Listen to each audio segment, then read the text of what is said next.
बंधुओं, आज छंद शास्त्र का तीसरा पार्ट पढ़ेंगे।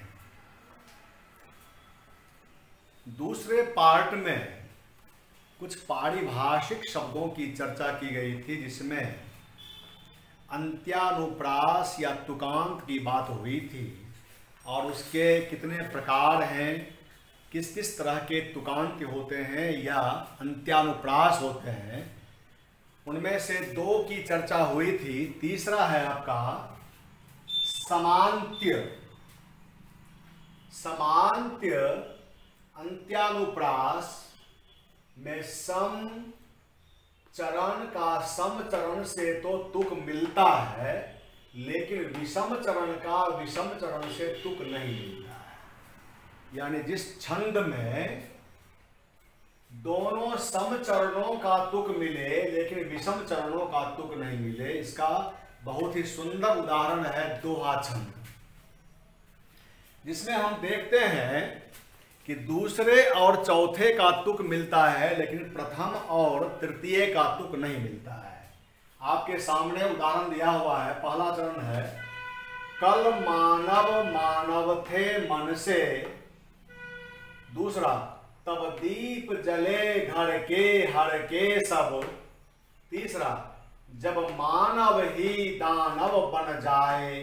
चौथा चरण तब भारत भाग्य रूठे सबके सब। अब देखिए यहाँ पर कल मानव मानव थे मन से, ये पहला चरण है, और तीसरा है जब मानव ही दानव बन जाए। यहाँ मन से और यहाँ बन जाए, यहाँ तुक नहीं मिल रहा है, लेकिन तब दीप जले घर के हर के सब, तब भाग्य भारत भाग्य रूठे सबके सब।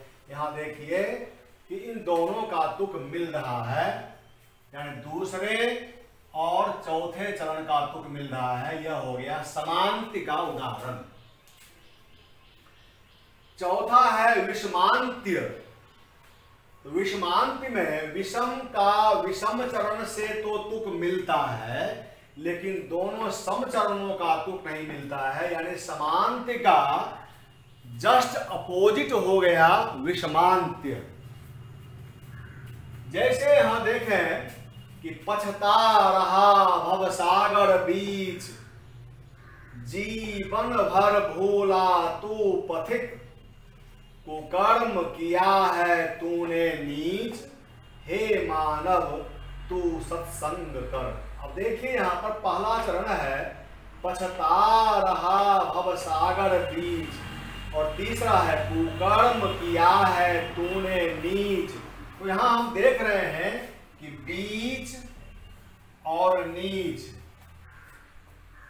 इसका तुक मिल रहा है, लेकिन दूसरे चरण का है यहाँ अंतिम पद है पथिक, और चौथे का अंतिम है कर या सत्संग कर। तो यहाँ पर इन दोनों के तुक नहीं मिल रहे हैं, जबकि पहले और तीसरे चरण का तुक मिल रहा है। यह हो गया विषमांत, ठीक समांत के विपरीत।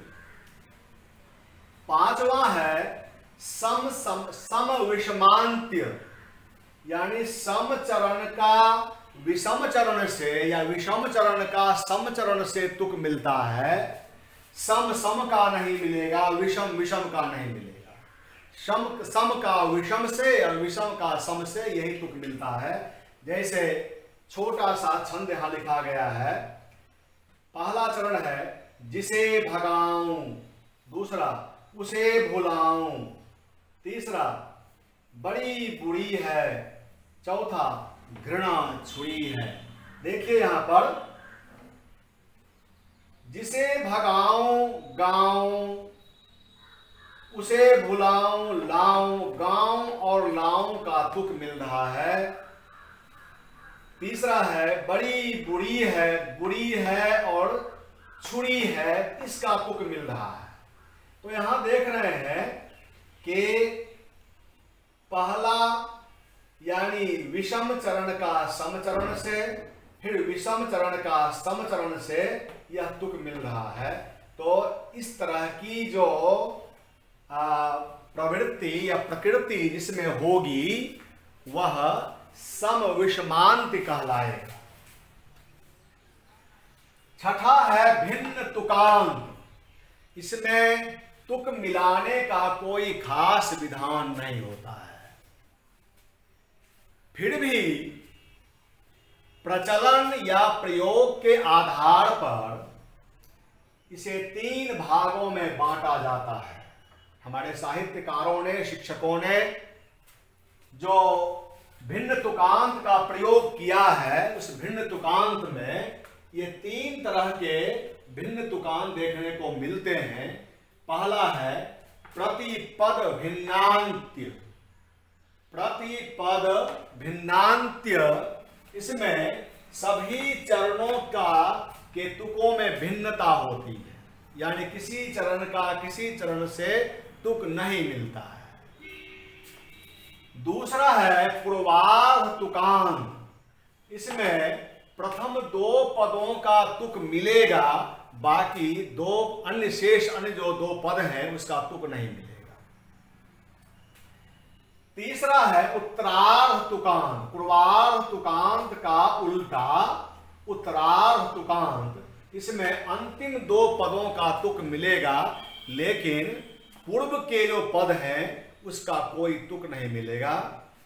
तो इस तरह से चर्चा हम करेंगे। जब भिन्न भिन्न छंदों की बातें करेंगे तो कौन कौन किस किस कैटेगरी के होंगे, किस छंद के अंतर्गत आएंगे, उसकी चर्चा होगी। बंधुओं, छंद 2 प्रकार के होते हैं, वैदिक और लौकिक छंद। वेद की तमाम ऋचाएं वैदिक छंदों में लिखी गई हैं, और वेदों के इतर जो रचनाएं हैं, जैसे महाकवि कालिदास रचना हो, ये भास की रचना हो, माघ की रचना हो, और हिंदी साहित्य में भी जितने साहित्यकार हैं, कवि हैं, उनकी रचनाएं हो, वे सारी रचनाएं लौकिक छंद में ही आबद्ध हैं। यह लौकिक छंद मूलतः 2 प्रकार का होता है। एक है मात्रिक, दूसरा है वर्णिक। मात्रिक छंद में मात्राओं की गणना की जाती है, जैसे बताया गया लघु, गुरु, इस तरह का। तो मात्रिक छंदों में हम मात्राओं की गणना करते हैं, जबकि वर्णिक छंदों में वर्णों की गणना होती है, गणों की गणना होती है, नगन, मगन, तगन, सगन जो हैं उसकी बातें होती हैं। तो इस तरह से लौकिक छंद 2 प्रकार के होते हैं, मात्रिक और वर्णिक। तो फिर हम दूसरे दिन अब चर्चा करेंगे कि लौकिक छंद के कुछ उपभेद होते हैं। यह तो भेद है, उसके उपभेदों की चर्चा भी करेंगे, और फिर हम बारी बारी से मात्रिक और वर्णिक छंदों पर प्रकाश डालेंगे। हम लोग सीखेंगे, पढ़ेंगे, और आप तमाम साहित्य प्रेमी, साहित्यकार, लेखक, कवि वृंद लिखने का प्रयास करें। जो भी कविता रचना चाहते हैं और छंदोबद्ध रचना चाहते हैं, वे इसमें प्रयास करेंगे। साथ ही आपको पता है कि ऑनर्स में, चाहे संस्कृत हो, हिंदी हो, ऑनर्स में, पीजी में, इसके बाद हम देखते हैं कि यूजीसी नेट है, जेआरएफ है, उसमें विभिन्न अन्य कई प्रतियोगिता परीक्षाएं हैं उसमें, और साथ साथ जो है साहित्य का आनंद लेने के लिए, लिखने के लिए, पढ़ने के लिए भी छंदों का ज्ञान अत्यावश्यक है। तो अगर आपका साथ मिलता रहे और सहयोग मिलता रहे तो निश्चित रूप से छंदों पर हम बात करेंगे। और मुझे लगता है तकरीबन 200 से ज़्यादा वीडियो बनाए जा सकते हैं, क्योंकि छंदों की भरमार है। तो फिलहाल बहुत बहुत धन्यवाद।